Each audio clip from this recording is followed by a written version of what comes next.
8 p.m. here in Cairo. Very good evening, ladies and gentlemen. It's time for the news, and we start off with President Abdel Fattah al-Sisi, who wrapped up his state visit to Portugal on Tuesday and headed to Equatorial Guinea. President al-Sisi is expected to attend a two-day African-Arab summit in Malabo. Before concluding his day visit to Portugal, the president met with a number of leading Portuguese businessmen and visited the parliament and the military academy.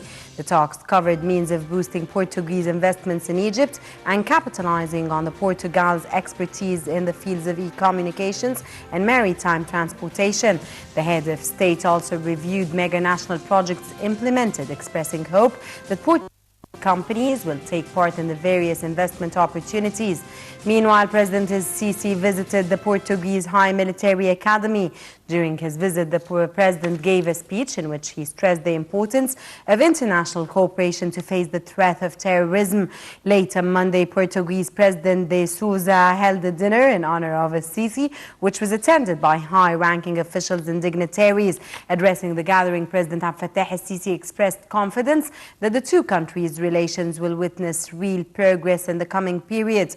He also invited the Portuguese president to Egypt. On the sidelines of President Abdel Fattah al-Sisi's visit to Portugal, Foreign Minister Sameh Shoukry also held a meeting on Monday with his Portuguese counterpart in the Portuguese capital, Lisbon. Foreign Ministry spokesman Ahmed Abu Zaid said the talks tackled a number of files as well as means of enhancing bilateral relations in all spheres. They also discussed to follow up with what President al-Sisi and the Portuguese president had agreed upon to achieve a quantum leap in bilateral relations. They also discussed widening the scope of cooperation between both countries within the framework of Egyptian-EU relations. For his part, Santos praised Egypt's pivotal role in preserving peace, security and stability of the Middle East, which directly affects Europe and the security of the Mediterranean at large. He said his country is keen on strengthening partnership between the European Union and Egypt, which he described as a cornerstone in achieving regional stability. The top two officials and diplomats also discussed regional issues, including the Syrian crisis, the developments in Libya, and efforts exerted to revive the stalled Palestinian-Israeli peace negotiations.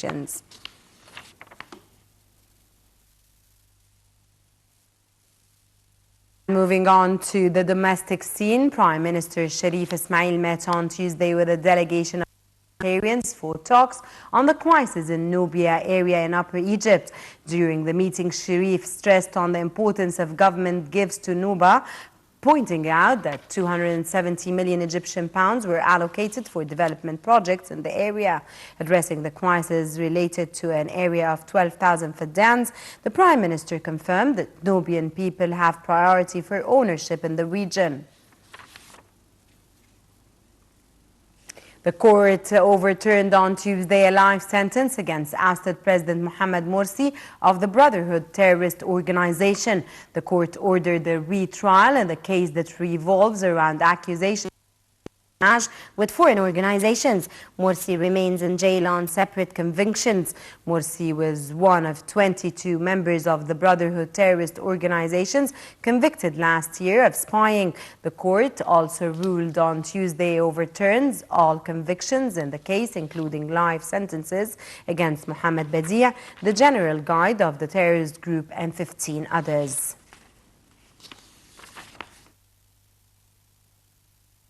Egypt condemned on terrorist attack in Afghanistan that killed 32 people and injured tens others a day earlier.